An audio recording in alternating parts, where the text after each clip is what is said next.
Alright, y'all, season 3 of Hazbin Hotel's newest season. Let's talk about it. Not gonna lie, Charlie pissed me off in this episode. And at first, I get it. She finally gets confirmed that her theories were correct and people can be redeemed from hell. I would look at everyone that talks shit about the idea of redemption being like, man, fuck you, I was right. But the problem is pride is the devil and Charlie's his daughter. But the problem is she wants to rub it in everybody's face low-key and tries to use the V's to do it. Keep in mind, the V's are doing a literal smear campaign on her ass. They do not care if redemption is possible or if she's right. They only care about their own ratings and influence. Also, which fit Velvet? Damn. The confirmation of redemption definitely brings up a hot topic in the hotel because now they're wondering how the fuck did Sir Pentious get up there. But both Husk and Angel basically agree, yeah, if anybody was going to make it, it was definitely him. But Angel just being the next best thing because he's made hella progress. And shout out to Cherry Bomb's third dimension because she's finally realizing she never really understood Sir Pentious as a person. And shout out to Husk Fan of the Flames like, oh yeah, I definitely know you wanted to fuck him back in the day. You know, his homie Baxter is staying in this hotel. You could ask him about him. By the way, his room's in the basement. Alright, I'll talk to the anglerfish then.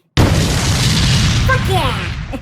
Alistair's on his last leg with this hotel and Charlie's ass. Yeah, Charlie, you shouldn't expect Alistair for help with this shit. You know damn well he's not one for TV. The V's are master manipulators of the truth because they're already trying to twist her words and make her seem like an asshole. But at least she actually does shut him down and tells him what the fuck the truth is. But of course, Vox uses it against her because she's ignorant of one fucking thing. She has no physical proof of it actually working, and on top of that, she still doesn't know how it fucking works. Once they find out, they're ready to dip it. I'm like, good, get the fuck out of there. But of course, this is all part of their fucking plan because of course they were trying to use this shit against her to make her do some crazy bullshit on the fly, which is to try and redeem someone on live TV that same day. I knew this man was freaky. He out here experimenting on roaches. Also, he works for Vox Tech, but of course that's not really a shocker. Okay, so him and Sir Pentious actually were two sides of the same fucking coin. And he's the one that actually made the eggs. I knew them bitches were made in the lab. So when it came to the Overlord, Sir Pentious couldn't hold up, but Baxter could because his biological shit could just come back. Oh, he got cool with a way younger Vox. This is giving me the same energy of a divorce and then one taking the kids. Man, you know you single as a motherfucker when you see nothing but couples all around your ass. This is the most toxic love song I've ever heard in my life, and can I get more of this? This shot is album cover material. Now this is where I really get pissed off at Charlie because she decides to use Angel Dust as a redemption guinea pig while it's fucking broadcasted on TV, and Angel Dust knows exactly who these motherfuckers are. They ain't shit, so why the fuck are we doing this in the first place? That's right, Husk, stand up for your man. But of course Husker's praise actually makes him want to go through with it. But what Charlie does to him in this shit on television is cruel as fuck in my opinion. Hell, even she looks crazy trying to drag this shit out. Also, my dumbass just realized this, but Velvet's an actual fucking doll. Also, I think he's a shark/fish type demon that we've seen before, but I'll get into that shit later. She even got him in Sir Pentious cosplay just because she believes he's the key. Husk, how did they convince you to do this? What in the Dr. Doofenshmirtz type shit is this? And why'd you put Vaggy's angelic spear at the end of that train? Just use the train. I'm glad Angel Dust was done with this shit because this was cartoonish as hell. Of fucking course, Vox cut the brake lines to that shit.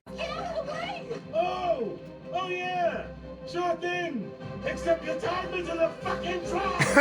Husker Dust to the rescue. Oh, never mind. They needed a guardian angel. Man, shout out to Husker because he really cared about Angel's life more than his own in that situation. Who knows? Maybe he'll be redeemed next. But this also shows that he doesn't view his life as important, so that's fucked up. At least in all this craziness, Charlie finally found out what redemption actually meant in the grand scheme of things. But trying to push that sin out of Angel Dust was definitely a boundary-breaking move that she shouldn't have done. And of course, Vox is going to be the one to leak this shit because he was already fucking Angel Dust's boss Valentino, and he also likes to see people suffer. Kind of familiar though. Yes, kick her ass out. Also, I'm digging the demon look of her. This is definitely going to put a big ass strain on their relationship, but don't worry, I believe they'll get through it eventually. Till then, Charlie really needs to take a back seat and let shit play out. Man, Vox, y'all need to do better because this was a terrible edit. At least Cherry Bomb got herself a room at the hotel, so now she's working on redemption. And you already know I gotta talk about this.